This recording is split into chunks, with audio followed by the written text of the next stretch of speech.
Hello and welcome to another Corel Aftershot Pro tutorial. Today we're going to take a look at the vignetting tool, or vignetting I've heard it pronounced, and this says vignette? Vigne? I don't know. However it's pronounced. I pronounce it vignetting. So that's what we are going to go with.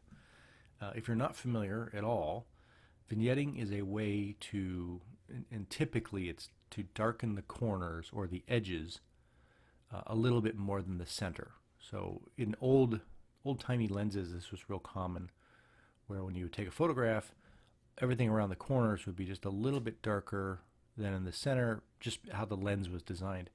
If you use filters, round screw-on style filters on your camera these days, and you stack more than one, typically depending on the focal length, if you have a wider angle focal length on your lens, you'll start to get a little bit of vignetting as well.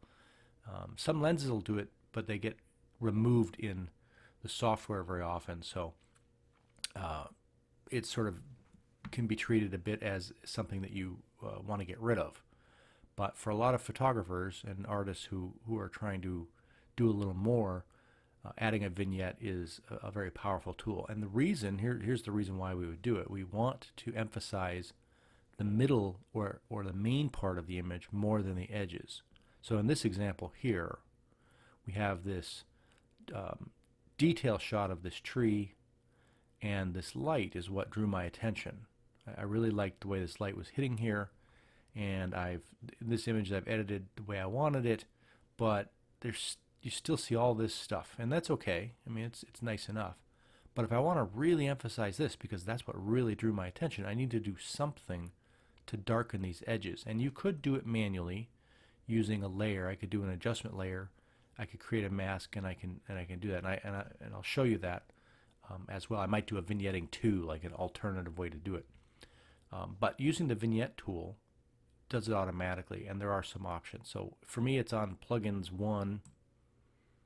Right here, and if I enable that, what I'm going to do is so if I enable it, but you can click it on and off. Obviously, if you start making adjustments, it clicks on, right? I'm going to hit reset to make sure it's all put to 0. So I enable, and you can't really tell, if much of anything's happened. And right now, because the strength and everything is set at 0. And this is a fairly dark image, but if I take this strength and drag it left, see how it starts to get darker in this area here? Let me take this on and off. You can take a look.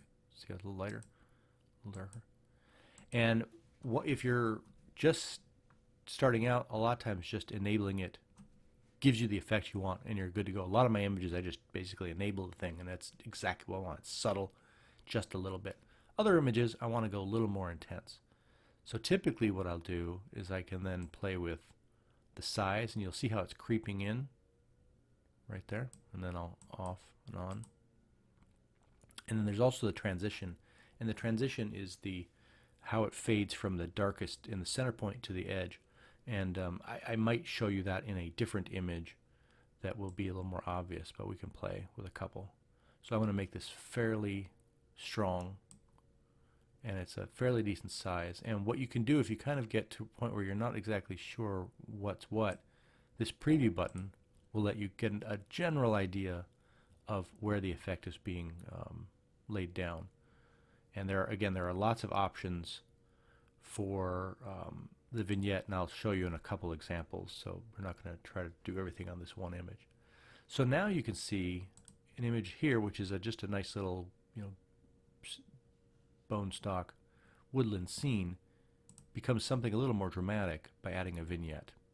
And darkening all this, it takes your eye, your attention away from this stuff, and it focuses it, in this case, on the bright parts here as the light was streaming in.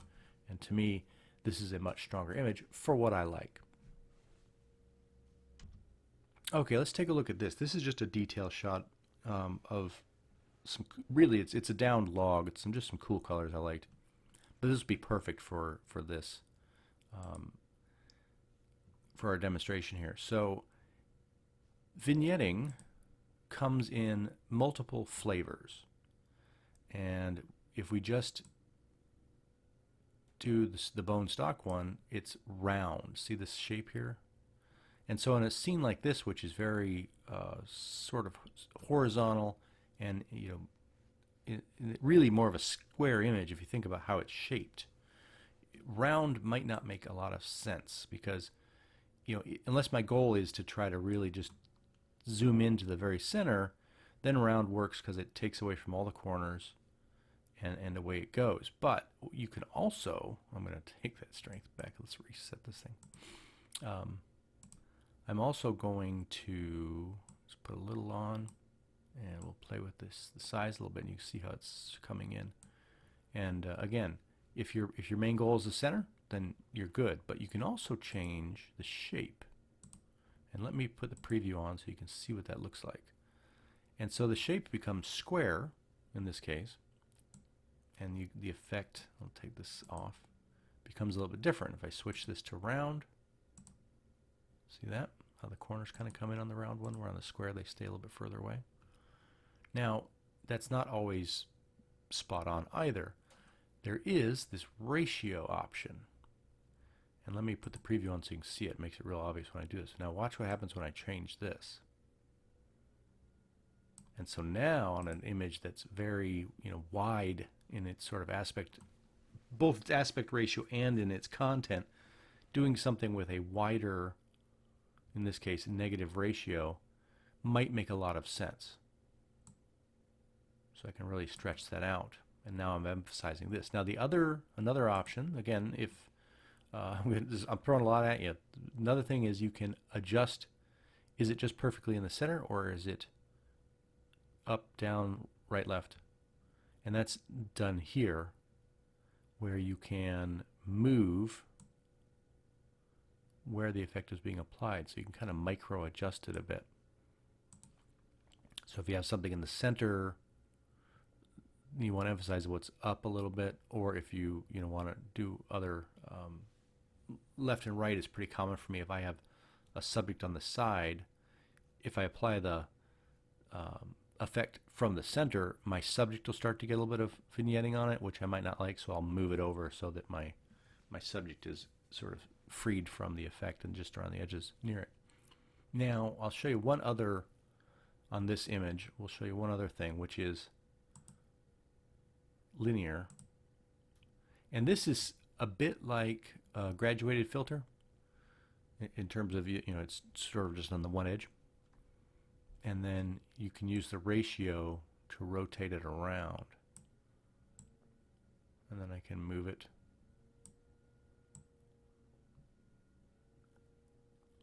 So it's sort of as if in and for the sake of this video, I'm leaving the strength really high. I'll do one image where it'll be a little more normal looking. So what I'm gonna do is I'll crank this up high, and the size obviously is what brought it in. If you look at the preview, in this case, you can see it here and it's here. Now this transition allows us to essentially, from the place where there's no effect to the place where it's fully affected, we sort of graduate through there a little more.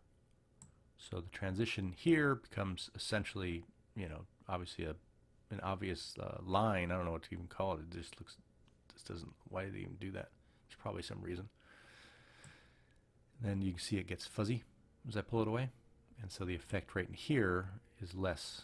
And then the more you do that, the greater the distance there. And so I tend to do a fairly, if I just do bone stock, it looks pretty good to me. If I'm going to do a heavier strength, I tend to do also a larger transition so that it's not just like obvious that I've thrown a vignette on. So those are some options there. We've got the shape and the ratio, and then the transition, size, and strength. So these are all the kind of things you're going to want to play with. Let's take a look at this waterfall. This is actually just up the trail from the last image. So obviously black and white treatment, long exposure to give you this sort of silky look. This is when the waterfall in the winter is kind of overflowing a bit, when there's tons of water. This extra section drops down onto this rock, and so it's perfect. It's always a good time to go up in the spring to photograph this. But you've got all this here, and again, it might be distracting, so we can do the vignette, and it darkens it down a little bit, which is pretty good. You can add strength, and again, depending on how much you like your photos from a manipulation viewpoint, you know, you can go to town with this. And then you can, and again, I like to do the preview and then ratio it if I want to, in this case, go with the vertical nature of the image. And then I can bring the size in a little bit, and then I can play with the transition a little bit.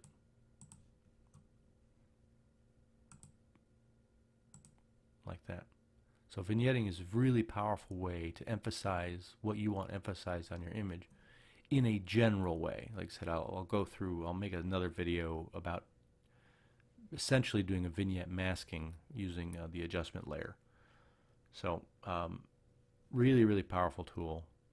You know, vignetting, just fantastic. Let me show you one more image. Okay, this is a little forest scene from near a dog park. Family was out walking the dog. I went off and did some photography and cropped this 16:9 and did a little stuff to it. But let's say I feel that it's still a little bit too much light across the scene, and I want to really emphasize the path a little more. So adding a vignette would allow me to sort of do that. And in this case, unlike the previous image where a strong, let's just blacken those corners, you know, vignette, which just emphasized that waterfall in the middle, which obviously was a very high contrast black and white scene. In a natural scene, if you're trying to get across that it looks like it's, you know, the scene as you remembered it or how you're trying to represent it, you might want to be a little bit more subtle. So I'm going to do the enable vignetting, and keep in mind that when you first do it, very often your adjust to crop defaults to be on, and you can see here that in this case it's off center. So if you see that the vignette's only being applied to one side, like in this case it's pretty much all over here on the left and just barely on the right, check your adjust to crop. So if I enable that and then hit this, now it's shifted over, and if you look here, the circle's more in the center, although it is still low. So I would have to use my Y axis to adjust it up like that. And so in this case, I'm going to make it a little bit stronger, make it a little bigger. And then you have to decide, do I like the round, or would something else be good? Do I go with a rhombus, which I'll give you the example. It looks like that. And that kind of goes with the path, so maybe that's the way I want to go. Keep the transition, maybe not as strong, just keep it subtle. And I'm just doing this for demonstration purposes, obviously. Off, and then on. And so then you get the ratio as well, which I can play with. So let me do this like that. And then we will go off and on. And so you can kind of get a real feel for the effect that it can give you. And to me, vignetting is one of my favorite effects, and I do try to apply it right at the end of the image, because it's real easy to feel like to have the effect E versus A, the adjustments that you're doing based on the scene, because suddenly this is darker than maybe it should have been, and so maybe you're not doing the editing that you should do on it. So keep that in mind. Let me throw the effect the other way around, and we will walk it this way.